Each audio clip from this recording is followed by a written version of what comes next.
Alleluia. ನಾವು ದೇವರ ವಾಕ್ಯ ನೋಡೋಣ.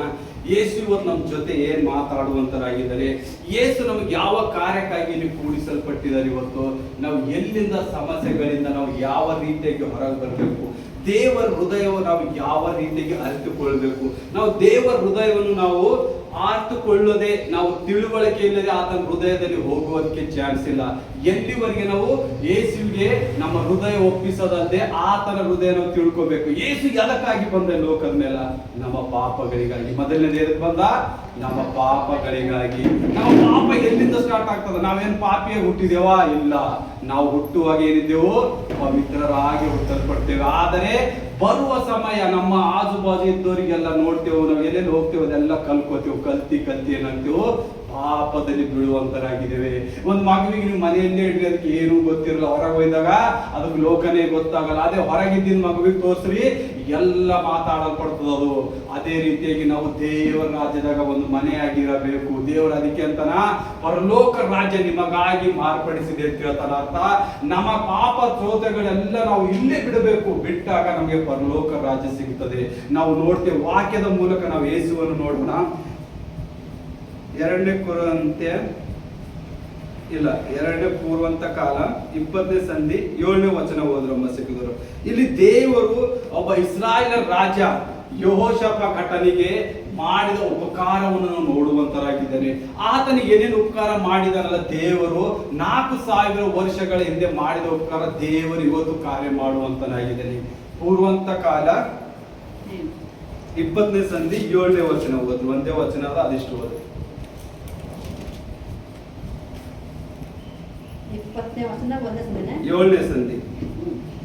ನಮ್ಮ ದೇವರಾದ ನೀನು ನಿನ್ನ ಪ್ರಜೆಗಳಾದ ಇಸ್ರಾಯೇಲರ ಎದುರಿನಿಂದ ಈ ದೇಶದ ನಿವಾಸಿಗಳನ್ನು ಹೊರಡಿಸಿ ದೇಶವನ್ನು ನಿನ್ನ ಸ್ನೇಹಿತನಾದ ಅಬ್ರಾಮನ ಸಂತಾನದವರಿಗೆ ಶಾಶ್ವತ ಸ್ವಸ್ಥವನ್ನಾಗಿ ಕೊಟ್ಟಿದೆಯಲ್ಲ. ನೋಡಿಲಿ, ಆ ರಾಜ್ಯನ ಏನ್ ಮಾಡ್ತಾ ಇದ್ದಾನೆ? ಇಲ್ಲಿ 3 ದೇಶಗಳು ಕುಂತಿ, 3 ದೇಶಗಳ ರಾಜ್ಯದ ಕುಂತಿ ಏನ್ ಮಾಡ್ತಾರೆ? ಇಸ್ರಾಯೇಲರ ರಾಜ್ಯದ ಮೇಲೆ ಏನ್ ಮಾಡ್ತಾರ? ಯುದ್ಧಕ್ಕೆ ಬರಲ್ಪಡ್ತಾರೆ. ಆ 3 ರಾಜ್ಯದವ್ರು ಯಾರ್ಯಾರಾಗಿರ್ತಾರ ಅಂದ್ರೆ, ಅಮೋರಿಯ ರಾಜ್ಯ ಒಬ್ಬ ಆಗ್ತಾನ, ಮತ್ತ ಆಜೋರಲ್ ಅಂತ ಹೆಸರು ಅದು ನಮ್ಗೆ ಅಲ್ಲಕ್ಕೆ ಬರೋದು ಅಂತ ಹೆಸರುಗಳವ. ಮತ್ತ ಮೋಯಬರ್, ಈ 3 ರಾಜ್ಯ ಏನ್ ಮಾಡ್ತಾರ? ಇಸ್ರಾಯೇಲರ ರಾಜ್ಯಕ್ಕೆ ಏನ್ ಮಾಡ್ತಾರ? ಒಂದು ವಶ ಪಡ್ಕೋಬೇಕಂತೇಳಿ ಇವ್ರು 3 ಕುಂತ ಏನ್ ಮಾಡ್ತಾರ? ಒಂದೇ ಪ್ಲಾನ್ ಮಾಡಿ ರಾಜ್ಯ ಒಂದಾಗಿ ಈತನ ಬಳಿಗೆ ಬರುವಂತರ ಆಗಿರ್ತಾರೆ. ಆದರೆ ಇಲ್ಲಿನ ರಾಜ್ಯ ಏನಿರ್ತಾನ? ದೇವರ ಭಯಭಕ್ತಿಯಲ್ಲಿ, ಯೆಹೋವನ ಭಯಭಕ್ತಿಯಲ್ಲಿ ತನ್ನ ಪ್ರಜೆಗೂ ನಡೆಸಲ್ಪಡ್ತಾನ, ತಾನು ದೇವರ ಭಯಭಕ್ತಿಯಲ್ಲಿ ಇರ್ತಾನ. ಈಗ 3 ಸೈನ್ಯ, ಒಂದು ಸೈನ್ಯಕ್ಕೆ 3 ಸೈನ್ಯ ಕೂಡಿಸಿದ್ರೆ ಆಗ್ತದ? ಒಬ್ಬರಿಗೆ 3 ಮನುಷ್ಯ ತಂದು ಹೊಡಿಲಾಕ ನಿಂದ್ರಿಸಿದ್ರೆ ಎಲ್ಲಾರ ಆಯ್ತದ್ರಿ? ಆಗಲ್ಲ. ಯಾಕಾಗಲ್ಲ? ಫಲ ಹೆಚ್ಚಾಯ್ತದ ಅವ್ರು. ಈಗ ರಾಜ ಬಹಳ ಕಷ್ಟದಾಗಿರ್ತಾನ. ಅವೇನ್ ಬೇರೆಯವ್ರಿಗೆ ಹೋಗಿ ನಾವಿನ 3 ರಾಜ್ಯಕ್ಕೆ ತರಲಿ, ನನ್ನ ಜೊತೆ ಯಾರು ಇರ್ತಾರ ಅಂತ ಅವ್ನು ಏನು ಯೋಚನೆ ಮಾಡಲ್ಲ. ಏನ್ ಮಾಡ್ತಾನ? ದೇವಾಲಯಕ್ಕೆ ಹೋಗ್ತಾನ. ದೇವಾಲಯಕ್ಕೆ ಹೋಗಿ ಮೊಳಕಾಲು ಇಡೀ ಇಸ್ರಾಯೇಲ್ ಪ್ರಜೆಗಳಿಗೆ ಏನ್ ಮಾಡ್ತಾನ?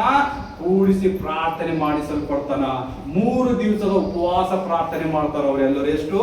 3 ದಿವಸದ. ಆ ಸತ್ಯವೇದದಲ್ಲಿ ಬರ್ದಿಲ್ಲ, ಆದರೆ ಆ ಗ್ರಂಥಕರು ಬರ್ದವ್ರು ಹೇಳ್ತಾರ, ಇಸ್ರಾಯೇಲರ ಒಂದು ಹಿಸ್ಟ್ರಿ ತೆಗೆಯಲ್ಪಟ್ಟಿದಾಗ ಅವಾಗ ಗೊತ್ತಾಗ್ತದೆ. 3 ದಿವಸ ಪ್ರಾರ್ಥನೆ, ಹೂವಿನ ಕುಡಿಯಲ್ಲ, ತಿನ್ನಲ್ಲ, ಎಲ್ಲರೂ ಚಿಕ್ಕ ಮಕ್ಕಳು ಹಿಡ್ಕೊಂಡು ದೊಡ್ಡವರ ತನ ಪ್ರಾಣಿ ಪಕ್ಷಿಗಳಿಗೆಲ್ಲ ಏನ್ ಮಾಡ್ತಾರ? 3 ದಿವಸದ ಉಪವಾಸ ಪ್ರಾರ್ಥನೆ ಮಾಡ್ತಾರ. ಆ ಉಪವಾಸ ಪ್ರಾರ್ಥನೆ ಮಾಡುವಾಗ ಈ ಪ್ರಾರ್ಥನೆ ಆ ರಾಜ್ಯನು ಮಾಡ್ತಾನ. ನಮ್ಮ ದೇವರಾದ ಅಬ್ರಾಮನ ಸ್ನೇಹಿತನೇ ದೇವರು ಏನ್ ಮಾಡ್ತಾನೆ? ಅಬ್ರಾಮಕ್ಕೆ ಬಂದಿ ನೀನು ನನ್ನ ಸ್ನೇಹಿತನಾದ್ರೆ ದೇವರ ಹೃದಯ ಅಷ್ಟು ಅಬ್ರಾಮ ತಿಳ್ಕೊಂಡಿದ. ಆ ದೇವ್ರ ಮಾತು, ಆ ಸೋದಮ್ ಗೋಮರ ನಾಶ ಆಗ್ಲತ್ತಾಗ ಯಾರ ಬಂದ್ ದೋಸ್ತರಿಗೆ ಮಾತಾಡ್ದಂಗ್ ದೇವ್ರ ಜೊತೆ ಮಾತಾಡ್ತಾನ ಅಬ್ರಾಮ್. ನೋಡ್ ಸ್ವಾಮಿ, ಒಂದ್ 10 ಮಂದಿ ಇದ್ರು ಬಚಸ್ತೆ ಅಂತಾನ. 10 ಮಂದಿ ಬಿ ಒಳ್ಳೆ ಸಿಗಲ್ಲ ಸೋದಮ್ ಗೋಮರ. ಲಾಸ್ಟಿಗೆ ದೇವ್ರಿಗೆ ಅಂತಾನ ಸ್ವಾಮಿ 5 ಮಂದಿ ಅಂದ್ರೆ 5 ಮಂದಿ ಬಿ ಸಿಗಲ್ರು. ಲಾಸ್ಟಿಗೆ ಒಬ್ಬರ ಸಿಗ್ತಾನ ಅಂದ್ರೆ ಅವ್ರ ಒಬ್ಬರು ಒಳ್ಳೆ ಸಿಗಲ್ಲ. ಅಂದ್ರೆ ದೇವರು ಅಬ್ರಾಮಂದು ಅಷ್ಟು ಸ್ನೇಹಿತನಾಗಿ ಮಾರ್ಪಡಿತಾನ. ಅದಕ್ಕ ಈ ರಾಜ್ಯ ಏನ್ ಮಾಡ್ತಾನ? ದೇವರಿಗೆ ಯಾವ ರೀತಿ ಮೆಚ್ಚಿಸ್ಬೇಕಂದ್ರ ಆತನ ಸೇವಕರ ಮೂಲಕ ಮೂಲಕ ಯಾರಿ ಇಲ್ಲಿ ಅಬ್ರಾಮನ ಹೆಸರು ತೆಗೆಯಲ್ಪಡ್ತಾ ಇದ್ದಾನೆ. ಯಾಕಂದ್ರೆ ಅಬ್ರಾಮ್ ಏನಾಗಿದ, ಯೇಸುವಿಗೆ ಗೆಳೆಯನಂತೆ ಮಾರ್ಪಡಿಸಿದ. ಇವತ್ತು ನಮ್ಮಲ್ಲಿ ನಿಮ್ಮಲ್ಲಿ ಕಷ್ಟ ದುಃಖಗಳು ಬಂದಾಗ ನಾವೇನ್ ಮಾಡ್ತೇವೆ, ಎಲ್ಲ ಬೇರೆ ಕಡೆ ಹೋಗಲ್ಪಡ್ತೇವೆ. ಯಾಕಂದ್ರೆ ದುಷ್ಟಾತ್ಮನ ಮಾರ್ಗವನ್ನು ಬೇರೆ ಹಾದಿ ಮಾಡಲ್ಪಡ್ತಾನ. ಆದರೆ ಈ ರಾಜ್ಯನು ಯೆಹೋಷಾಫಾಟನಿಗೆ ಏನಾಗ್ತದ, ದೇವರ ಜ್ಞಾನ ಇರುವಂತದ್ದಾಗಿರ್ತದೆ. ಯಾಕಂದ್ರೆ ಪ್ರಾರ್ಥನೆಯಲ್ಲಿ ನಿರಂತರವಾಗಿರ್ತಾನ. ಅವಾಗ ಅವರೆಲ್ಲರೂ 3 ದಿವಸ ಕಂಟಿನ್ಯೂ ಆಗಿ ಪ್ರಾರ್ಥನೆ ಮಾಡಿದಾಗ ದೇವದೂತರು ಮುಂದೋದ್ರೆ ಬರ್ತಾರೆ. ದೇವದೂತರಲ್ಲೇ ಮುಂದೋದ್ರೆ ಅವರು ಅವರ ದೇಶದಲ್ಲಿ ಇಳುಕೊಂಡು ಅದರಲ್ಲಿ ನಿನ್ನ ಹೆಸರಿಗೋಸ್ಕರ ಪವಿತ್ರವಾಯವನ್ನು ಕಟ್ಟಿಸಿ ತಮ್ಮ ಮೇಲೆ ಖಡ್ಗ ಬಿದ್ದಿ, ಘೋರ ವ್ಯಾಧಿ, ಕ್ಷಾಮ ಮೊದಲಾದ ಆಪತ್ತುಗಳನ್ನು ಬರುವಾಗ ತಾವು ನಿಮ್ಮ ನಾಮ ಮಹತ್ವವು ಇರುವ ಈ ಆಲಯದ ಮುಂದೆಯೂ ನಿನ್ನ ಮುಂದೆಯೂ ನಿಂತು ತಮ್ಮ ಇಕ್ಕಟ್ಟಿನಲ್ಲಿ ನಿನಗೆ ಮೊರೆ ಇಡುತ್ತಾರೆ. ಏನ್ ಮಾಡ್ತಾರೆ, ಇಕ್ಕಟ್ಟಿನಲ್ಲಿ ಮೊರೆ ಇಡ್ತಾರೆ. ಈಗ ನಮ್ಮಲ್ಲಿ ಇಕ್ಕಟ್ಟು ಬಂದಾಗ ನಾವೇನ್ ಮಾಡ್ತೇವೆ, ದೇವರಿಗೆ ಮೊರೆ ಇಡಲ್ಲ. ಅವ್ರು ಏನ್ ಮಾಡಿದ್ರು, 3 ದಿವಸ ಪ್ರಾರ್ಥನೆ ಮಾಡುದು. ಮಾಡಿದಾಗ ದೇವದೂತರ ಸೈನ್ಯ ಹಿಡಿಯಲ್ಪಡ್ತದ. ಅದು ಆತ್ಮಿಕವಾಗಿ ರಾಜ್ಯನ ಕಣ್ಣಿಗೆ ಕಾಣಿಸ್ತಾ ಇಲ್ಲ, ಪ್ರಜೆಗೂ ಕಾಣಿಸ್ತಾ ಇಲ್ಲ. ಆದ್ರೆ ದೇವ್ರ ಏನ್ ಮಾಡ್ದ, ಒಬ್ಬ ಪ್ರವಾದಿಯ ಮುಖಾಂತರ ಮಾತು ಹೇಳ್ತಾನ, ಅಂಜಬೇಡ, ನಿನಗೆ ಯುದ್ಧ ಆಡೋದಿಲ್ಲ, ನಾನ್ ನಿನ್ನ ಬದಲಾಗಿ ಯುದ್ಧ ಆಡ್ತೀನಿ ಅಂತಾನೆ. ಯಾವಾಗ 3 ದಿವಸ ಉಪವಾಸ ಪ್ರಾರ್ಥನೆ ಮಾಡಿದಾಗ ಇವ್ರು 10,000 ಜನ ಇದ್ದಿರ್ಬೋದು ಸೈನಿಕರು, ಅವ್ರು 1,00,000 ಆಗಿರ್ಬೋದು. ಈ 10 ಲಕ್ಷ 10,000 1 ಲಕ್ಷಕ್ಕೆ ಏನು ಸಮ ಆಗ್ತದ, ಆಗಲ್ಲ. ಅವಾಗ ದೇವರು ಏನ್ ಮಾಡ್ತಾನ, ಇವ್ರಿಗೆಲ್ಲರಿಗೂ ಒಂದು ದೊಡ್ಡಾದ ಮಡ್ಡಿ ಮೇಲೆ ಹೋಯ್ತಾನ, ಸ್ಥಾಪಿತ ಜಾಗ ಹೋಗಿ ಕೆಳಗಿದವ್ರಿಗೆ ನಿಂತು ನೋಡಕ್ ಹಸ್ತಾನ. ಇವ್ರೆಲ್ಲ ಏನ್ ಹೇಳ್ತಾನೆ, ದೇವ್ರು ನಮ್ಗೆ ಇಲ್ಲಿಂದೇ ಜಂಗ ಆಡಿಸ್ತಾನೆ, ನನಗೆ ಯುದ್ಧ ಅಂತ ಹೇಳ್ತಾನ. ಆದ್ರೆ ದೇವ್ರು ಏನ್ ಮಾಡ್ತಾರ, ಆತನಲ್ಲಿದ್ದ ಒಬ್ಬ ಯುದ್ಧನ ಬಾಣಿಗೆ ಹೊಡಿಲಕ್ ಹಚ್ಚಲ್ಲ, ಹಂಗೇನಿರ್ತದ ಅಲ್ಲಿದ್ದೀರಿ ನೋಡ್ರಿ. ಯುದ್ಧ ಯಾಕೆ ಶುರು ಆಯ್ತದ, ಆಗ ಪರಲೋಕದ ದೇವದೂತರು ಬರ್ತಾರ. ಒಂದೇ ಕ್ಷಣದಾಗ ಇದ್ದೋಸ್ ಮಂದಿಗೆಲ್ಲ ಕೊಲೆ ಆಗ್ಬಿಡ್ತಾನೆ ದೇವ್ರು. ಒಂದೇ 1 ಸೆಕೆಂಡ್ ಒಬ್ಬೇ ಸೈನಿಕ ಬರ್ತಾನೆ, ಯಾರು ದೇವದೂತ ಬರ್ತಾನೆ. ಬಂದಿದಾಗ ಅಷ್ಟು ಜನರೆಲ್ಲರೂ ಸತ್ತೋಗ್ತಾರ. ಅವ್ರು ಗಲಿಬಿಲಿ ಆಗ್ತಾರೆ, ತಾನೇ ಹುಡ್ಕೊಂಡ್ ಸಾಯ್ಲಕ್ ಶುರು ಮಾಡ್ತಾರೆ. ಒಬ್ಬರದೊಬ್ರು ಮಾತು ಹೇಳೋದು, ಜಗಳ ಹಚ್ಚಿಸ್ತಾನ ದೇವರು. ಅವ್ರದವ್ರೆ ಹುಡ್ಕೊಂಡ್ ಅಲ್ಲೆಲ್ಲ ಸತ್ತೋಯ್ತಾರ. ಅಲ್ಲಿ ಇಷ್ಟು ಬೀಳ್ತದಲ್ಲ ಬಂಗಾರ ಬೆಳ್ಳಿ, ಅವ್ರಿಗೆ ಐಕೊಲಕ್ಕ ಒಮ್ಮೆ 3 ದಿನ ಆಗ್ತದ. ಅದು ಬಿ ಬ್ಯಾಸರ್ಸ್ತಾರಂತ ಐಕೊಲಕ್. ಅಂದ್ರೆ ದೇವ್ರು ಅವರಿಗೆ ನಾಶ ಬಿ ಮಾಡಿದನು, ಮತ್ ಸಮೃದ್ಧಿ ಬಿ ಕೊಟ್ಟ, ಆಶೀರ್ವಾದ ಬಿ ಮಾಡ್ದ. ಎಲ್ಲಿ ನಂಬಿಕೆ. ಆ ಒಬ್ಬ ರಾಜ ಇವತ್ತು ನಮ್ಮ ಮನ್ಯಾಗ ನೀವ್ ಯಜಮಾನ ಇದ್ದೀರಿ, ನಿಮಗ ಅಧಿಕಾರ ಕೊಟ್ಟ. ನೀವ್ ಯಜಮಾನ ಇದ್ದೀರಿ, ನಿಮಗ ಅಧಿಕಾರ ಕೊಟ್ಟ. ನೀವ್ ಯಾವಾಗ ಮಾಡಕಾಲೂರಿ, ನಿಮ್ಮ ಮಕ್ಕಳಿಗೆ ನಿಮ್ಗೆ ಯಾರಿಗೆ ಕಷ್ಟ ಬಂತು, ದುಃಖ ಬಂತು, ಮನೆಯಲ್ಲಿ ಸಮಸ್ಯೆ ನಡೆದಂದ್ರ ಆ ಯೆಹೋಷಾಫಾಟನಿಗೆ ಯಾವ ರೀತಿಯಾಗಿ ಪ್ರಾರ್ಥನೆ ಮಾಡಿದನಲ್ಲ, ಆಗ ನೀವು ಮೊಣಕಾಲೂರಿ ಪ್ರಾರ್ಥನೆ ಮಾಡಿದಾಗ ನಿಮ್ಮ ಸಮಸ್ಯೆಗಳು ಹೋಗಲ್ಪಡ್ತದೆ. ಅವ ನಂಬಿಕೆ ಇಟ್ಟ, ಜನರ ಮೇಲೆ ನಂಬಿಕೆ ಇಟ್ಟಿಲ್ಲ. ಅಲ್ಲಿ ಬೇಕಾದಷ್ಟು ಪ್ರಾಫಿಟ್ಗಳಿದ್ರು, ಪಾಸ್ಟರ್ಗಳಿದ್ರು, ಎಲ್ಲರೂ ಇದ್ರು. ಆದ್ರೆ ಏನ್ ಮಾಡ್ದ, ಅಲ್ಲಿ ಹೋಗಿಲ್ಲ. ಅವ ಏನ್ ಮಾಡ್ದ, ದೇವಾಲಯಕ್ಕೆ ಹೋದ. ಯಾರಿಗೆ ಏನ್ ಮಾತಾಡಿಲ್ಲ, ಸೀದಾ ದೇವಾಲಯಕ್ಕೆ ಹೋಗಿ ಮೊಣಕಾಲೂರಿ ಜಪ ಮಾಡ್ದ. ಅವ ಮಾಡದಲ್ಲಿ ಇಡೀ ದೇಶಕ್ಕೆ ಹೇಳ್ದ, ಇಸ್ರಾಯೇಲ್ ದೇಶದಾಗ ಎಷ್ಟು ಜನ ಇದ್ರ ಊರಾಗಿ, ನಮ್ ಬೀದರ್ ಇಸ್ರಾಯೇಲ್ ಅದ ಅಂತ ತಿಳ್ಕೊರಿ. ಬೀದರ್ದಾಗ ಇದ್ದ ಜನ ಸೈನಿಕರಿಗೆಲ್ಲ ಪ್ರಾರ್ಥನೆ ಮಾಡಂತ ಹೇಳ್ದ. ನೋಡಿ ಮಾಡಿದಾಗ ಇವ್ರು ಸುಮ್ಮನೆ ಕಲ್ ತಗೊಂಡ್ ಹೊಡೆದಿಲ್ಲ, ಎಲ್ಲ ಏನ್ ಮಾಡ್ದ, ಯೇಸುನೇ ಕಾರ್ಯ ತೋರಿಸ್ದ. ದೇವದೂತರ ಮೂಲಕ ಅವ್ರಿಗೆಲ್ಲ ತನ್ನಂತಾನೆ ಹುಚ್ಚು ಮಾಡ್ತಾನ. ಒಬ್ಬರದೊಬ್ಬರು ಹೊಡ್ಕೊಂಡ್ ಸತ್ತೈತಾರ ಎಲ್ಲರೂ ಅಲ್ಲೇದಲ್ಲಿ ಅಷ್ಟೆಲ್ಲ. ಅದು ಬಿಟ್ಟಿದ್ ಬಂಗಾರ ಬೆಳ್ಳಿ, ಅವ್ರು ಏನೇನ್ ಅವ್ರದ್ದು ಐಕ್ಮೆಂಟ್ ಇರ್ತಾವಲ್ಲ ಸಿಪಾಯಿಗಳು ಎಲ್ಲ ಆರಿಸ್ಕೊಳಕ್ ಅವ್ರಿಗೆ 3 ದಿನ ಆಗ್ತದ. ಅಷ್ಟು ಮಂದಿ ಇವ್ರು ಇಸ್ರಾಯೇಲ್ದಾಗ 1 ಲಕ್ಷ ಬಿದ್ದಿರ್ಬೇಕು. ಅದ ಆರಿಸ್ಕೊಂಬಿಟ್ರ ಒಳಗ 3 ದಿನ ಹಚ್ಚಿ ಬ್ಯಾಸರ್ಸಿ ಬಿಟ್ಟು ಕೊಡ್ತಾರ ಅದ್ರ ತಂದೆಲಿಗೆ. ಸಾಕಾಯ್ತು, ಇನ್ನೇಟ್ ಆರಿಸ್ಕೊಂಬರಂದ್ರ ಅವ್ರು ಎಷ್ಟು ಮಂದಿ ಬಂದಿರ್ಬೋದು ಇವ್ರಿಗೆ ಹೊಡೆಯಕ್ಕ. ಆ ಊರೇ ನಾಶವಾಗದಿತ್ತು. ಆದ್ರ ಒಂದು ಪ್ರಾರ್ಥನೆ. ಇವತ್ತು ನಮ್ಮ ಮನೆಗೆ ಎಷ್ಟು ಕಷ್ಟ ಬಂದ, ಸಾಲ, ಚಿಂತೆ, ದುಃಖ, ರೋಗ ಏನ್ ಬಿ ಬಂದ್ರೆ ಯಾವ್ದಕ್ಕಂತ ದೇವ್ರಿಗೆ ವಾಕ್ಯ ಗೊತ್ತೆ, ನಿಮಗಾಗಿ ಕೊಡಲ್ಪಟ್ಟ. ಏನ್ ಮಾಡ್ಬೇಕು, ಮೊಳಕಾಲೂರಿ ಪ್ರಾರ್ಥನೆ ಮಾಡ್ಬೇಕು. ಮೊಳಕಾಲ್ ಊರಿದಾಗ ನಾವಿನ್ನು ಬಹಳಷ್ಟು ಮಂದಿ ನೋಡ್ತೇವೆ. ರೂತ್ ನೋಡ್ತೇವೆ. ರೂತ್ ಏನ್ ಮಾಡ್ತಾಳ, ಅಕ್ಕಿ ಬಿ ಪ್ರಾರ್ಥನೆ ಮಾಡ್ತಾಳ. ಎಸ್ತರಳು 3 ದಿವಸ ಪ್ರಾರ್ಥನೆ ಮಾಡ್ತಾಳ. ಇಸ್ರಾಯೇಲರಿಗೆ ಏನ್ ಮಾಡ್ತಾರ, ಬಂದಿ ಮಾಡಿ ಒಯ್ಯಲ್ಪಡ್ತಾರ. ನಾಳೆ ಮುಂಜಾನೆ ಎಲ್ಲ ಇಸ್ರಾಯೇಲರಿಗೆ ಏನ್ ಮಾಡ್ತಾರ, ಕೊಲ್ಲುವಂತ ಪರಿಸ್ಥಿತಿ ಏನಿರ್ತಾಳ. ಆಕಿ ಪ್ರಾರ್ಥನೆ ಮಾಡ್ತಾಳ. ಎಲ್ಲ ಅವರ ದಾಸ ದಾಸಿಯರು ಏನೇನಿರ್ತಾರೆ ಎಲ್ಲರಿಗೆ ಮೊಳಕಾಲೂರು ಪ್ರಾರ್ಥನೆ ಮಾಡಿಸ್ಲಾಕಸ್ತಾಳ. ಮಾಡಿಸಿದಾಗ ಆ ರಾಜ್ಯದ ಹೃದಯ ಬದಲಾಯ್ತದ. ಆಕಿ ಹೇಳಿದಾಗ ಎಲ್ಲ ಇಸ್ರಾಯೇಲರಿಗೆ ಬಿಡುಗಡೆ ಆಗ್ತದ. ಮತ್ತ ನಾವು ಇನ್ನೂ ಬಹಳಷ್ಟು ಜನರಲ್ಲ ಒಂದ್ ದಿವಸ ಉಪವಾಸ. ಇದೇ ಅಮೋರಿಯರು ಮತ್ತೆ ಇಸ್ರಾಯೇಲರಿಗೆ ಯುದ್ಧ ಮಾಡಕ್ ಬರ್ತಾರ, ಅಲ್ಲೂ ಒಂದ್ ದಿವಸ ಬಲೆ ಕುಡುವ ಕೂಸಿಗೆ ಸುದಕ ಉಳ್ಳ ಕೊಟ್ಟಿಲ್ಲ ಅಂತ ಓಟ್ ಉಪವಾಸ ಪ್ರಾರ್ಥನೆ ಮಾಡ್ತಾನೆ, ಅಲ್ಲೂ ದೇವ್ರಿಗೆ ಯುದ್ಧ ಆಗ್ತಾನೆ. ಅಂದ್ರ ನಾವ್ ಎಷ್ಟೆಲ್ಲ ಉಪವಾಸ ಪ್ರಾರ್ಥನೆ ಮಾಡ್ತೇವಲ್ಲ ಅಷ್ಟೆಲ್ಲ ಜಯ ಹೊಂದಿರ್ತೇವೆ. ಹಂಗಂತ ನಮ್ಗೆ ಶೋಧನೆಗಳು ಬರ್ತಾವ. ಯಾವಾಗ ನಾವು ಉಪವಾಸ ಮಾಡಕ್ ಕೂಡ್ತೇವಲ್ಲ ಇನ್ನು ಹೆಚ್ಚಾಗಿ ಬಲವಾಗಿ ಶೋಧನೆಗಳು ಬರ್ತಾವ. ನಾವು ಯೇಸು ಕ್ರಿಸ್ತನ ನೋಡ್ತೇವೆ. ಜೀಸಸ್ ಏನ್ ಮಾಡಿದ್ರು, 40 ದಿವಸ ಅಡವಿ ಒಳಗೆ ಏನ್ ಮಾಡಿದ್ರು, ಉಪವಾಸ ಮಾಡ್ದ. ಬೈಬಲ್ ಅಲ್ಲಿ ಏನ್ ಬರೆಯಲ್ಪಟ್ಟದ, ಒಂದೇ ದಿನ ತೋರ್ಸದ. ಅದು ಯಾವ್ದು 40ನೇ ದಿವಸ ಉಪವಾಸ ಬಿಡುವಾಗ ಸೈತಾನನ ಕಾಡಿಸದ ಇಲ್ಲ, 1ನೇ ದಿನ ಹಿಡ್ಕೊಂಡಿ 40ನೇ ದಿನ ತನ ಸೈತಾನ್ ಕಾಡಿಸದ. ಅಂತ ಯೇಸು ಮಹಾ ಶಕ್ತಿ ಉಳ್ಳ ದೇವರಿಗೆ ಕಾಡಿಸದ. ಯಾಕಂದ್ರೆ ದೇವರು ಮಾನವ ರೂಪವಾಗಿದ್ದ, ಅವನ ಬಳಿ ದೇವರಾದ ಯಾವ ಶಕ್ತಿಗಳು ಇದ್ದಿಲ್ಲ. ದೇವರು ಕಲಿಸ್ತಾ ಇದ್ದಿದ ನಾವು ಯಾವ ರೀತಿಯಾಗಿ ನಮ್ಮ ಪಾಪಗಳು ನಮ್ಮ ಶೋಧನೆಗಳಿಗೆ ಹೊರಗೆ ಬರ್ಬೇಕಂತ ಯೇಸು ಕಲಿಸ್ಲಿಕ್ಕೆ ನಮಗ್ ಬಂದಿದ. ಆತ 40 ದಿವಸ ಏನ್ ಮಾಡ್ದ, ದಿನ ಬಂದು ಚಿತ್ರ ಹಿಂಸೆ ಕೊಡ್ತಾ ಇತ್ತಿತ್ತು ಅದು ಸೈತಾನ್. ಆದ್ರೆ ದೇವರು ಅದಕ್ಕ ಮಾರ್ಪಡಿಸಿದ ವಾಕ್ಯದ ಮೂಲಕ. ಈ ವಾಕ್ಯವನ್ನು ಹಿಡಿದಿ ಅದಕ್ಕೆ ಸೋಲಿಸಲ್ಪಟ್ಟ, ಲಾಸ್ಟ್ ಅಲ್ಲಿ ಓಡಲ್ಪಡ್ತದದು. ಯಾಕಂದ್ರೆ ದೇವರ ವಾಕ್ಯ, ಯಾವಾಗ ದೇವರ ವಾಕ್ಯ ನಮ್ಮಲ್ಲಿ ಬಲವಾಗಿ ನಿಲ್ತದಲ್ಲ, ನಾವು ಯಾರಿಗೆ ಅಂಜುವಂತದಿಲ್ಲ. ಇವತ್ತು ನನಗೆ ಓದಕ್ ಬರಲ್ಲ, ಬರ್ಲಿಕ್ ಬರಲ್ಲ, ನಾ ಏನ್ ಮಾಡಿ ಅಂತ ಹೇಳಕ್ ಬರಬಾರ್ದು. ವಾಕ್ಯ ಕೇಳಿರಿ, ವಾಕ್ಯ ಯಾರು ಹೇಳ್ತಾರ ವಾಕ್ಯ ಸಾರ್ವಜನಿಕ ಹೋಗ್ಬೇಕು, ಕಲಿಬೇಕು. ದೇವ್ರು ಏನಂತಾರ ವಾಕ್ಯದಾಗ, ನಿನಗೆ ಓದಲಕ್ ಬರ್ಲಿಕ್ ಬರಲ್ಲ, ಬರ್ಲಿಲ್ಲ ಅಂದ್ರೆ ನಿನಗೆ ಎಲ್ಲಿಯಾರ ಸೇವೆ ನಡೀತಾ ಇರ್ತದ, ಎಲ್ಲಿ ಪ್ರಾರ್ಥನೆ ನಡೀತದ, ಅಲ್ಲಿ ಹೋಗಿ ವಾಕ್ಯ ಕೇಳು, ವಾಕ್ಯದ ಮೇಲೆ ನಡಿ. ಆ ವಾಕ್ಯ ಹೇಳಿದಲ್ಲಿ ಬಾಯಿಂದ ಹೇಳಿ ನೀನು ಉಚ್ಚರಿಸಿದಾಗ ನಿನ್ನಲ್ಲಿ ಎಲ್ಲ ದುರಾತ್ಮನ ಕಾರ್ಯಗಳು ಎಲ್ಲ ಸೈತಾನನ ಒಂದೊಂದು ಕಾರ್ಯಗಳು ಏನ್ ಮಾಡ್ತಾನೆ ದೇವರು ಒಂದೊಂದಾಗಿ ಎಲ್ಲ ಬಿಚ್ಚಲ್ಪಡ್ತಾನೆ, ನಿಮ್ಮಿಂದ ಎಲ್ಲ ಹೋಗಲ್ಪಡ್ತದ. ಆಗ ಸುಖ ಶಾಂತಿ ಹೇಳ್ಬೇಕು. ಯಾವಾಗ ಮನೆಯಲ್ಲಿ ನಗುವುದು, ಎಲ್ಲಿ ನಾವು ಖುಷಿ ಉಲ್ಲಾಸದಲ್ಲಿ ಇರ್ತೇವಲ್ಲ, ನಮ್ಮಲ್ಲಿ ದೇವರ ವಾಸ ಇರ್ಬೇಕು ಅಂತ ಅರ್ಥ. ಯಾವಾಗ ನಾವು ಕಷ್ಟದಲ್ಲಿ ದುಃಖದಲ್ಲಿ ಬೀಳ್ತೇವಲ್ಲ, ದೇವರ ವಾಸ ನಮ್ಮಲ್ಲಿಲ್ಲ. ಇದೇ ಅರ್ಥಕೊಳ್ಳೋದು. ನೀವು ಅಂತಿರ್ಬೋದು ನನಗೆ ಮನಸ್ಸು ಉಂಟಿಲ್ಲ, ಎಲ್ಲ ಇರ್ತದ.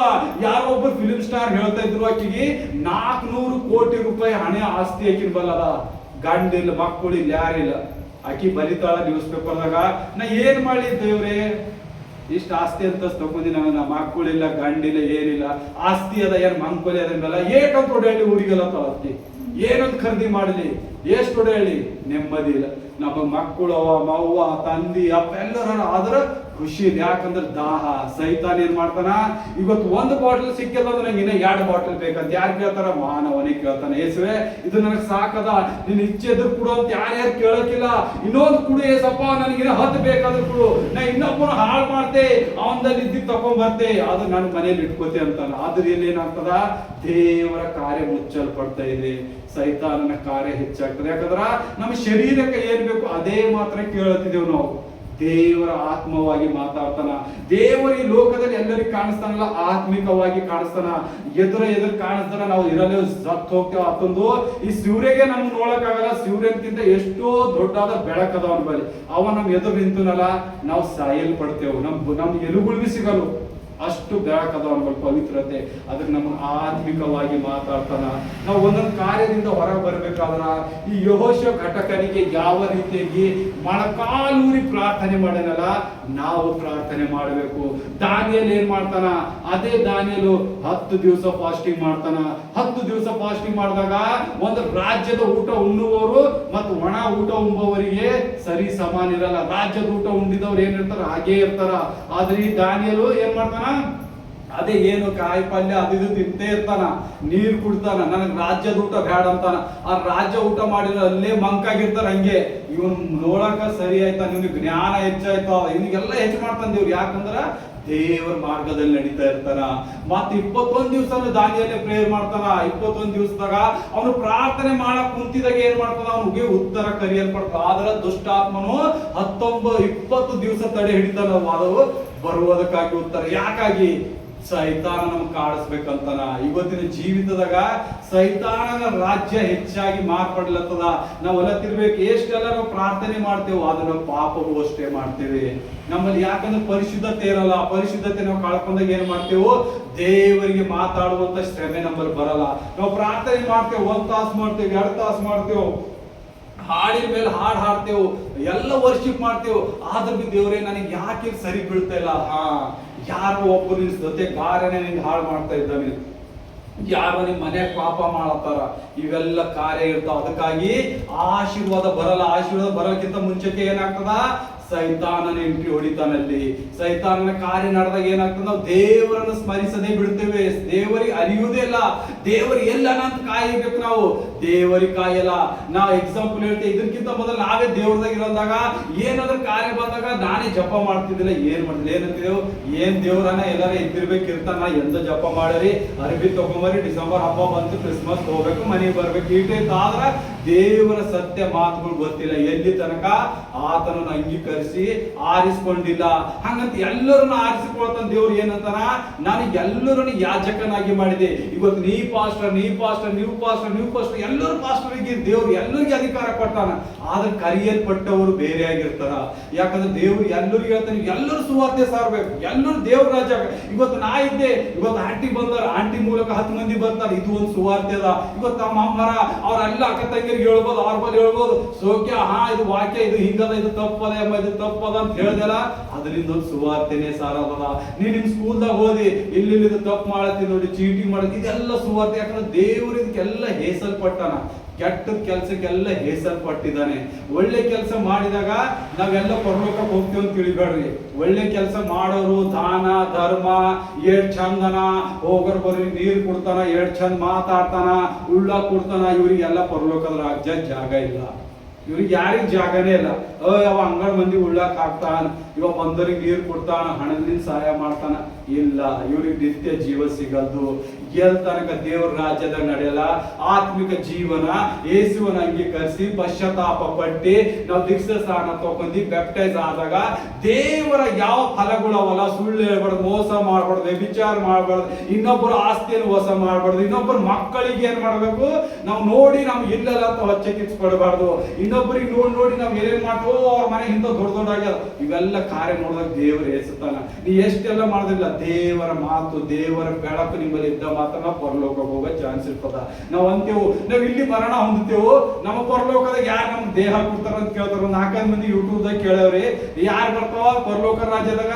ನಮ್ ಶರೀರ ಇಲ್ಲದ, ನಮ್ ಬಾಡಿ ಇಲ್ಲದ, ನಾವ್ ಸತ್ತರಲ್ಲಿ ಮುಂದಾಗ ಒಯ್ದು ಹಾಕಿರ್ತಾವ, ಅದಲ್ಲೇ ಕೊಳ್ತೈತದ. ಆತ್ಮ ಅದಂತೆ, ಆತ್ಮಕ್ಕೆ ಯಾರು ಬರ? ಆದ್ರ ವಾಕ್ಯದಾಗ ಹೇಳಲ್ಪಡ್ತದ, ಇಲ್ಲ ನಿನಗೆ ಅದೇ ಶರೀರ ಮಾತ್ರ ಪರಲೋಕ ರಾಜ್ಯದಾಗ ಕೊಡ್ತೇವೆ ಅಂತ ಹೇಳ್ತಂದೀವು. ಅದಕ್ಕ ನಾವಿಲ್ಲಿ ಪಾಪ ಮಾಡ್ತೇವಲ್ಲ, ಅದಕ್ಕಲ್ಲಿ ಪಾಪ ಗಳಿಬೇಕಾಯ್ತದ. ನರಕದೊಳಗೆ ಹೋಗೋರು ನರಕ ಒಳಗೆ ಹೋಗ್ತಾರ, ಪರಲೋಕ ರಾಜ್ಯಕ್ಕೆ ಹೋಗೋರು ಪರಲೋಕ ರಾಜ್ಯಕ್ಕೆ ಹೋಗಲ್ಪಡ್ತಾರ. ನಾವು ಕಾರ್ಯಗಳು ಏನ್ ಮಾಡ್ಬೇಕು? ಇವತ್ತು ನಿನಗೆ ಎಷ್ಟಾಗ್ತದ ದೇವರ ವಾಕ್ಯದ ಮೇಲೆ ನಡೆಯೋಕೆ ಪ್ರಯತ್ನ ಪಡಬೇಕು. ಸಾಧ್ಯವಾದ್ರೆ ವಾಕ್ಯವನ್ನೇ ಹೇಳಿ ಹೇಳಿ ಹೇಳಿ ನಡಿಬೇಕು. ಇದು ಹೆಂಗದ, ಒಂದು ಮುಳ್ಳಿನ ಮೇಲೆ ಹೆಜ್ಜೆ ನಡೆದಂಗದ. ಅತಿಬಿ ಮಾಡಿದ್ರೆ ಇತಿಬಿ ಮಾಡಿದ್ರೆ ಮುಳ್ಳು ನೋಡ್ತಾವ, ಹಳ್ಳು ನೋಡ್ಕೊತ ಹೋಗ್ಬೇಕು. ಯಾಕಂದ್ರ ಆ ಮುಳ್ಳು ಅನ್ನುವುದೇ ಸೈತಾನನಾಗಿದ್ದಾನೆ. ನೀವೆಲ್ಲದ ತಪ್ಪಿರಲ್ಲ, ನಿಮ್ ಕಾಲ ಮುಳ್ಳು ನೋಡ್ತದ. ಹಾಗೆ ಸೈತಾನ ನಿಮ್ಗೆ ಏನ್ ಮಾಡ್ತಾನ, ಜೀವನದಲ್ಲಿ ನಿರಾಶೆ ತರ್ತಾನ. ಪೈಲೆ ಸೈತಾನನ ಕೆಲಸ ಏನದ, ನಿಮಗ್ ದಂಡಿಸ್ತಾನ. ಯಾರಿಗಾದ್ರೂ ದಂಡನೆ ಇಷ್ಟ ಅದನ? ಇಷ್ಟ ಇಲ್ಲ. ಯಾರೋ ಒಂದ್ 2-3 ಕ್ವಿಂಟಲ್ ತಲೆ ಮೇಲೆ ಇಟ್ಕೊಂಡಿರ್ತೀರಿ, ಚಾನ್ಸೇ ಇಲ್ಲ ಯಾರಿಗೂ ನಿಲ್ಲ. ಅದೇ ದಂಡಿಸ್ತಾನ ಪೈಲೆ. ಯಾವಾಗ ನಿಮ್ಗೆ ದಂಡನೆ ಶುರು ಆಯ್ತಲ್ಲ, ನಿಮ್ಗೆ ಮನಸ್ಸಿಗೆ ನೆಮ್ಮದಿ ಇರಲ್ಲ. ಮನಸ್ಸಿಗೆ ನೆಮ್ಮದಿ ಮುರಿದೋಯ್ತು ಅಂದ್ರೆ ಮನುಷ್ಯಾಗ, ನೀವ್ ಎಂತ 1 crore ರೂಪಾಯಿ ಬಿತ್ತಂದಿಡ್ರಿ, ಏನಾಗಲ್ಲ. ಯಾಕ? ರೋಗಗಳು ಬರ್ತಾವ. ನೋಡಿ ಮನುಷ್ಯರಿಗೆ ಏನ್ ಮಾತಾಡ್ತಾರ, ಅವ್ರಿಗೆ ಆ ರೋಗ ತರ್ಬೇಕು, ಅವ್ರಿಗೆ ಆ ಸಮಸ್ಯೆ ತರ್ಬೇಕು ಅಂತೇಳಿ ಹಿಂದ್ ಬೇಕಂತ. ನಾವು ಬಾಯಿನಿಂದ ಆಡುವುದಕ್ಕಿಂತ ಮೊದಲು ಏನ್ ಮಾಡ್ಬೇಕು? ದೇವರನ್ನು ನೋಡ್ಬೇಕು, ದೇವರ ವಾಕ್ಯವನ್ನು ಕಲಿಬೇಕು, ದೇವರ ಮಾತಿನ ಮೇಲೆ ವಿಧೇಯತೆ ಆಗಬೇಕು. ಎಲ್ಲಿ ದೇವರ ಮಾತಿನ ಮೇಲೆ ವಿಧೇಯತೆ ಆಗುವುದಿಲ್ಲ, ನಾವು ರಾಜ್ಯಕ್ಕೆ ಸೇರುವುದಿಲ್ಲ. ದೇವರ ಹೆಸರುಗಳು ಎಷ್ಟು ವಿಧವಾಗಿ ಹೆಸರುಗಳು ಅವ. ಆ ಒಂದೊಂದು ಹೆಸರು ಮೇಲೆ ದೇವರು ಏನ್ ಮಾಡಿದ, ಒಂದೊಂದು ಅಭಿಷೇಕ ಪಟ್ಟಿದಾನ. ಯೆಹೋವ ರಫ ಆರೋಗ್ಯದಾತ.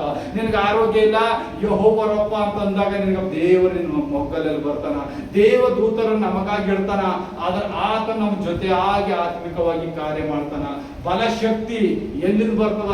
ಇವತ್ತು ನಾವು ನಿಂದಿರ್ಲತ್ತಿದೇವು, ಊಟ ಮಾಡತ್ತಿದೇವು ಅಂತ ನಿಮ್ ಊಟದ್ರಿಂದಿಲ್ಲ, ಆತನ ಆತ್ಮ ನಮ್ ಜೊತೆ ಸಾಗುತ್ತಾ ಇರ್ತದ. ಅವಾಗ ನಾವು ಎದ್ದಿ ಕೆಲಸಗಳೆಲ್ಲ ಮಾಡ್ತೇವೆ. ಊಟ ಎಲ್ಲ ಹಿಂದಿನ ಬಂದದ. ಮೊದಲು ಯಾರಿಗೆ ಸೃಷ್ಟಿ ಮಾಡ್ದ? ದೇವರು ಆದಮ ಸೃಷ್ಟಿ ಮಾಡ್ದ. ಊಟ ಸೃಷ್ಟಿ ಮಾಡಿ ಇಟ್ಟಿದ್ದಿತ್ತು. ಆದ್ರೆ ಆದಮ್ಗೆ ಏನ್ ಮಾಡ್ದ? ತನ್ನ ಸ್ವರೂಪದಲ್ಲಿ ಸೃಷ್ಟಿ ಮಾಡಿ ಏನ್ ಮಾಡ್ದ, ಆ ನಂತರ ಊಟ ಮಾಡಂತ ಹೇಳಿದ. ಮೊದಲು ಊಟ ಬಂದ್ರು ಬಿ ಮಾನವನಿದ್ದಿಲ್ಲ. ಅದಕ್ಕೆ ದೇವ್ರಂತ ನಾ ಕೊಡುವ ಊಟ ಉಣುನಿ, ನಾನು ಬೆಳಕಿನಾಗ ನೀ ನಡಿ, ನೀ ಕಷ್ಟದಾಗಿರು ದುಃಖದಾಗಿರು ನನಗೆ ಕರೆದಾಗ ನಾನು ನಿನ್ನ ಬಲ್ ಬರ್ತೀನಿ ಅಂತ ಹೇಳ್ತಾನೆ ದೇವರು. ಅದಕ್ಕಾಗಿ ದೇವರ ವಾಕ್ಯ ನಿಮ್ಮೆಲ್ಲರಿಗೂ ಆಶೀರ್ವಾದ ಮಾಡಲಿ. ನಾವು ಬ್ಲೆಸ್ಸಿಂಗ್ ಪ್ರೇಯರ್ ಮಾಡೋಣ. ಎಲ್ಲರೂ ಎದ್ದಿದ್ದೀರಿ. Thank you Lord Jesus, thank you Lord Jesus. ಯೇಸುವೆ, ಈ ವಾಕ್ಯಕ್ಕಾಗಿ ನಿಮಗೆ ಸ್ತೋತ್ರ ಯೇಸಪ್ಪ, ಈ ವಾಕ್ಯಕ್ಕಾಗಿ ಸ್ತೋತ್ರ ಯೇಸುವೆ. ಬಂದಿದ ಎಲ್ಲ ಮಕ್ಕಳ ಮೇಲೆ ಸ್ವಾಮಿ ನಿನ್ನ ವಾಕ್ಯದ ಒಂದು ಬಲವಾದ ಹಸ್ತವನ್ನು ಇಟ್ಟಿದ್ದಕ್ಕಾಗಿ ಸ್ತೋತ್ರ ಸ್ವಾಮಿ. ನಿನ್ನ ಮುದ್ರೆ ಹಾಕು ಯೇಸಪ್ಪ ಎಲ್ಲ ಮಕ್ಕಳ ಮೇಲೆ. ಎಷ್ಟೆಲ್ಲ ದೌರ್ಜನ್ಯ ಮಾಡುತ್ತಿದ್ದ ದುಷ್ಟಾತ್ಮ, ದಂಡನೆ ಮಾಡುವ ದುಷ್ಟಾತ್ಮ, ಎಷ್ಟೆಲ್ಲ ಕಾರ್ಯದಲ್ಲಿ ಒಳಗೆ ಹಾಕಿ ಸ್ವಾಮಿ ಹೃದಯಗಳು ಕುಂದೋಗಿದ್ದೇವೆ ಯೇಸಪ್ಪ. ಆ ಹೃದಯಗಳಿಗೆ ಒಂದು ಬಿಚ್ಚಿದಕ್ಕಾಗಿ ಸ್ತೋತ್ರ ಅಪ್ಪ. ಎಲ್ಲ ಬಂದಿದ್ದ ಮಕ್ಕಳ ಮೇಲೆ, ಆನ್ಲೈನ್ ಇಡುವ ಎಲ್ಲ ಮಕ್ಕಳ ಮೇಲೆ ಸ್ವಾಮಿ ನಿನ್ನ ಸಮೃದ್ಧಿ, ಶಾಂತಿ, ಸಮಾಧಾನ, ಉಲ್ಲಾಸ, ಬಿಡುಗಡೆಯಿಂದ ಕಾರ್ಯ ಮಾಡಿ ಯೇಸಪ್ಪ. ಎಲ್ಲ ನಿನಗೆ ಮಹಿಮೆ ಬರುವಂತೆ ನಿನ್ನ ಮಕ್ಕಳು ನಿನ್ನ ಪರಲೋಕ ರಾಜ್ಯಕ್ಕೆ ಸೇರುವಂತೆ ಮಕ್ಕಳ ಮೇಲೆ ಆಶೀರ್ವಾದದ ಮಳೆ ಇಳಿಸಿ ಯೇಸಪ್ಪ. ಹೌದು ತಂದೆ ಯೇಸುವೆ, ಇವ್ರು ಬಂದಿದ್ದ ಮಕ್ಕಳು ಸ್ವಾಮಿ ಎಷ್ಟು ಹೃದಯದಿಂದ ಕುಂದಿ ಬಂದಿದ್ದಾರೆ ಯೇಸಪ್ಪ. ಇವತ್ತು ಇಲ್ಲಿಂದ ಉಲ್ಲಾಸದಿಂದ ಹುಸಿಯಾಗಿ ಅವರ ಮನೆಗೆ ಮತ್ತೆ ಹಿಂತಿರುಗಿ ಹೋಗಿ ಕಾರ್ಯ ಮಾಡುವಂತೆ ಮಾಡು. ಎಲ್ಲ ದ್ವಾರಗಳು ಎಷ್ಟೆಲ್ಲ ಮುಚ್ಚಿದವೆ ಎಲ್ಲರಿಗೂ ಯೇಸು ಕ್ರಿಸ್ತನ ಹೆಸರಲ್ಲಿ ತೆರೆಯಲ್ಪಟ್ಟಿದೆ ಅಪ್ಪ ತಂದೆ. ಇವರ ಫ್ಯಾಮಿಲಿ, ಮಕ್ಕಳು, ಮೊಮ್ಮಕ್ಕಳು, ಕಿರಿ ಮೊಮ್ಮಕ್ಕಳವರೆಗೆ ಇವರು ಆಶೀರ್ವಾದ ಮಾಡು. 1000 ತಲೆವರೆಗೂ ಇವ್ರಿಗೆ ಅಭಿಷೇಕದ ಮಳೆಯಾಗಿ ಇಳಿದು ಬಾಯಿಸಪ್ಪ. ಅಗ್ನಿಸ್ತಂಭ, ಮೇಘ ಸ್ತಂಭದ ಜೊತೆ ಇವರನ್ನು ಕಾಡಿಸು, ನಡೆಸು ಯೇಸಪ್ಪ. ಹೌದೇ ಯೇಸುವೆ, ನಿನ್ನಲ್ಲಿ ಬಲವಾಗಿ ಬಂದಿದ್ದ ಮಕ್ಕಳ ಮೇಲೆ ನಿನ್ನ ಕೃಪೆ ನಿಧಿಯನ್ನು ತೋರಿಸಿದಕ್ಕಾಗಿ ಸ್ತೋತ್ರ. ಎಲ್ಲರೂ ನಿನ್ನ ಕೈಗೊಪ್ಪಿಸ್ತೇನೆ ಜೀವಳ ತಂದೆ ಯೇಸುವೆ. Amen, amen. ನನ್ನ ಮನವೇ ಯೆಹೋವನನ್ನು ಕೊಂಡಾಡು, ನನ್ನ ಸರ್ವೇಂದ್ರಿಗಳೇ ಆತನ ಪವಿತ್ರ ನಾಮವನ್ನು ಕೀರ್ತಿಸಿರಿ. ನನ್ನ ಮನವೇ ಯೆಹೋವನನ್ನು ಕೊಂಡಾಡು, ಆತನು ಮಾಡಿದ ಕಾರ್ಯಗಳೆಲ್ಲವನ್ನೂ ಮರೆತು